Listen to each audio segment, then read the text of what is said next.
अस्सलाम वालेकुम। सर मैंने मास्टर्स के बाद एमएस करना है, एमफिल करना है, आप क्या मशवरा देंगे?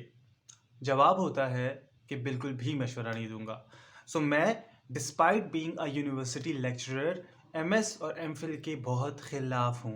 उसकी वजह ये है कि सबसे पहले तो हमारे नौजवान डिग्री को बेसिकली हमारी हमारी जो पस पर्दा सोच होती है वो क्या होती है कि यार डिग्री क्यों लेनी है? It's like a time pass. It's like कि नौकरी जब तक नहीं मिलती है तो चलो तब तक वक्त ज़ाया ना हो तो चलो डिग्री कर लेते हैं। तो बेसिकली आप पाकिस्तान में जब आप बहुत सारी जॉब्स की बात करते हैं तो आपको बीए लेवल पर कुछ कुछ जॉब्स मिलती हैं। इसके बाद आपको मास्टर्स लेवल पे बहुत अच्छी जॉब्स मिलती हैं। अब होता यह है कि आप मास्टर्स करके आपको बैचलर्स की बाजू का जॉब नहीं मिल रही होती। वजह क्या है? तजुर्बा नहीं है, आप फील्ड के हवाले से उस तरह से प्रिपेयर नहीं है, या अगर आप गवर्नमेंट टेस्ट की बात करें तो आपसे टेस्ट पास नहीं होता। अब आपको होना ये चाहिए था कि आप बैचलर्स में जब आप थे, आप बीए में थे, तो आप तभी डिफरेंट टेस्ट की तैयारी स्टार्ट कर देते, डिफरेंट जॉब्स की तैयारी स्टार्ट कर देते, साथ-साथ डिग्री लेते रहते। लेकिन आपने डिग्री ले ली, आपने मास्टर्स भी कर लिया, बट आपके पास तजुर्बा नहीं है और आपका ये तजुर्बा आपको आपकी नौकरी में रुकावट बन रहा है। अब बजाय इसके कि आप इस डेफ़िसिट को कम करें और आप रियल में अपने आप को इवैल्यूएट करें कि आपकी वीकनेसेस कहाँ लाई करती हैं, आप निकल जाते हैं एक और डिग्री करने। तो यार आपको बैचलर्स की बेस पे डिग्री नौकरी नहीं मिल रही है या आपको डिफ़िकल्टीज़ फ़ेस करनी पड़ रही हैं। आप मास्टर्स भी कर रहे हैं, आपने एमए कर लिया, एमएससी कर लिया और आपको तब भी डिग्री जो है आपकी नौकरी नहीं मिल रही है और फिर आप एमएस कर रहे हैं। आप कितना ओवर क्वालिफाइड होना चाह रहे हैं फॉर अ पर्टिकुलर जॉब? आप क्या चाह रहे हैं कि लोग पहले आपको किसी भी रीज़न से आप जॉब नहीं कर पाते थे, आगे जाके इंटरव्यूज़ में आपको ये भी कहा जाए कि you are over qualified? This is specially for the students in Balochistan because बहुत ज़्यादा ये ट्रेंड मैं देख रहा हूँ कि बहुत ज़्यादा हर कोई निकल रहा है कि जी एमएस करना है। देखिए एमएस का आपको थोड़ा-सा समझना है कि एमएस आपको फ़ायदा क्या देगा? एमएस का फ़ायदा आपको सिर्फ़ तभी होता है अगर आगे जाकर आपने लेक्चरशिप को जॉइन करना है, अगर आपने लेक्चरर बनना है और आपने आगे जाकर पीएचडी करना है। इसके अलावा मुझे प्राइवेट सेक्टर की एक जॉब दिखा दें जहाँ पे आपने ये देखा हो कि हमें एक कैंडिडेट चाहिए जिसने एमएस किया हो। एक प्रॉब्लम तो ये है। दूसरा ये है कि जब आप जो वक़्त आप एमएस करने में लगा रहे हैं, एमफिल करने में लगा रहे हैं, वो 1-2 साल बैठ के अपने आप को एमएस में मसरूफ़ करने के बजाय जो आपको बहुत प्रोडक्टिव आपके लिए साबित नहीं होगी, उसी वक़्त को गवर्नमेंट के टेस्ट की तैयारी पे लगा दो। बहुत तादाद देखता हूँ ऐसे नौजवानों की मैं, जो गवर्नमेंट का एक सिंपल टेस्ट पास नहीं कर पाते, एमफिल करने निकल गए और एमफिल कर लिया। लेकिन फिर वही बात है, आपका टेस्ट पास करना है ना जॉब के लिए, वो टेस्ट तो पास करना है यार, टेस्ट तो पास करो, उस टेस्ट की तो तैयारी करो। अब एमएसपी हो गया, टेस्ट पास नहीं हो रहा तो क्या करोगे? पीएचडी करने निकल जाओगे, पीएचडी भी कर लोगे, फिर क्या होगा? So please as a professional it's very important कि आपकी ना एजुकेशन और आपका एक्सपीरियंस पैरेलल चले। आप एक फ़ील्ड में बहुत ओवर क्वालिफ़ाई होकर दूसरी फ़ील्ड में अगर आपके पास कुछ है ही नहीं, आपके पास तजुर्बा ही नहीं है, तो it is not going to help you. आप अपनी करियर में ग्रो करना चाहते हैं और आपको लगता है कि एक डिग्री और कर लेंगे तो ग्रो कर जाएँगे, it is not going to help you. It will help you. आप ज़रूर एमएस करें, लेकिन आप एक मर्तबा अपनी मास्टर्स की बेस पे तो कोई जॉब हासिल करें ना। आप तजुर्बा तो लें प्रैक्टिकल लाइफ का।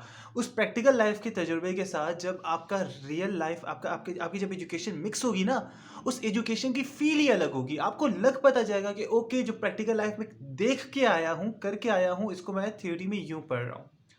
So MS is going to help you only if you want to be a lecturer or something, especially in Balochistan, because आपके पास प्राइवेट सेक्टर बहुत ही महदूद है, तो आपके प्राइवेट सेक्टर को आपके एमएस की ज़रूरत नहीं है। ठीक है? This is one of the things. दूसरा ये कि आपका जो जो सिलसिला है कि कम्पिटिटिव एग्ज़ाम्स की बैठ के तैयारी करें, वो 2 साल कम्पिटिटिव एग्ज़ाम्स पे लगाएँ, नौकरी पे लग जाए, ठीक है? इसके बाद करते रहें एमएस, फिर क्या मसला है? नौकरी लग नहीं रही है और एमएस करने निकल गए हैं, फिर नौकरी लग नहीं रही होगी, पीएचडी करने निकल जाओगे, यार क्या कर रहे हो? प्लीज़ डोंट डू दिस, ठीक है? सो वो वक़्त जो पीएचडी में ज़ाया करना है, एमफिल में ज़ाया करना है, उस वक़्त को अपनी कम्पिटिटिव एग्ज़ाम्स में लगाएँ। एक दफ़ा कम्पिटिटिव एग्ज़ाम्स के लिए ख़ुद को तैयार कर लें। एक दफ़ा आप एफपीएससी के, बीपीएससी के 11 ग्रेड, 14 ग्रेड, 16 ग्रेड के डिफरेंट टेस्ट की तैयारी कर लें। इसके बाद सिलसिला हो जाएगा, कुछ ना कुछ बन जाएगा। नौकरी करके एमएस करते हुए अच्छे भी लगेंगे। बेरोज़गार होते हुए एमएस करना, it doesn't sound good to me. अच्छा, 2 बातें फिर जब मैं ये बात करता हूँ तो 2 बातें मुझे सुनने में आती हैं कि खुद भी तो एमएस किया था, खुद भी तो एमफिल किया था। देखिए मेरे एमएस या एमफिल के पीछे बस बात ये है जो ये बात कर रहे हैं कि number 1 I always wanted to be a lecturer. मैंने कभी पीसीएस, सीएसएस ये वो एग्ज़ाम्स नहीं दिए, कभी नहीं चेक किया कि क्या सिलेबस क्या है, सब्जेक्ट्स कितने हैं। मुझे आज पता लग रहा है 12 सब्जेक्ट्स है सीएसएस में। लाइक एक एग्ज़ाम में था लेकिन आई वाज़न्ट श्योर। सो कहने का मकसद ये है कि मुझे मेरी डायरेक्शन पता थी, तो that's why I went for MPhil and that's why I went for PhD. तो आपको करना है, अगर लेक्चरशिप में ही आना है तो फिर तो वेल एंड गुड। दूसरा ये है कि when I did my MS तब ऐसा था कि I was already into a job. तो वो प्रैक्टिकल एक्सपीरियंस लेके मैं आ रहा था। मेरा जो एमएस था that was not an excuse कि मैं जनाब चूँकि फ़ारिग हूँ तो चलो एमएस कर लेता हूँ। तो प्लीज़ फ़ारिग होके आपका एमएस करने को दिल कर रहा है तो वो ना करें। आपने लेक्चरशिप में नहीं जाना है और आपने अपनी अपनी एस्पिरेशंस कुछ और सोच रखी हैं तो उसमें एमएस में ख़ुद को ज़ाया मत करें।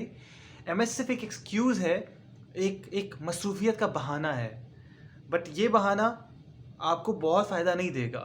एंड स्पेशली मैं आपको फिर कह रहा हूँ, जिन बच्चों ने किया obviously I would encourage them, लेकिन जो मज़ीद करना चाह रहे हैं, द थिंग इज़ यार कंपिटिटिव एग्ज़ाम्स की तरफ निकल जाओ। I think I have said it all. और बहुत मुझे पता है इस चीज़ पे बड़ी बड़ी बात होगी, बहुत सारे लोग चीखेंगे, but I am telling you something which is very practical. और कुछ नहीं है यार, जब आप इंटरव्यू में बैठते हैं ना एमएस के बाद, जब आप ग्रेड 16 की टेस्ट में जिसमें बीकॉम चाहिए था और आप एमएस करके बैठे हुए, और कुछ नहीं है, कहीं ना कहीं इंटरव्यूअर के ज़हन में भी आता है कि यार ये बंदा तो काफ़ी ज़्यादा ओवर क्वालिफाइड है, तो कहीं ये भाग तो नहीं जाएगा, कहीं तो ये छोड़ तो नहीं देगा। फिर आप चूंकि एमएस है तो आपसे क्वेश्चंस का लेवल भी डिफरेंट हो जाता है। तो या तो फिर वही बात है कि फिर इतना दमखम हो, लेकिन अगर टाइम पास के लिए करना है, आपका एकेडमिक करियर बहुत ही ऑर्डिनरी रहा है और अब आप एक्स्ट्रा ऑर्डिनरी होकर एमएस करना चाह रहे हैं, this is not going to help you. So please don't do this. मकसद बहुत क्लियर होना चाहिए आपका एमएस के पीछे।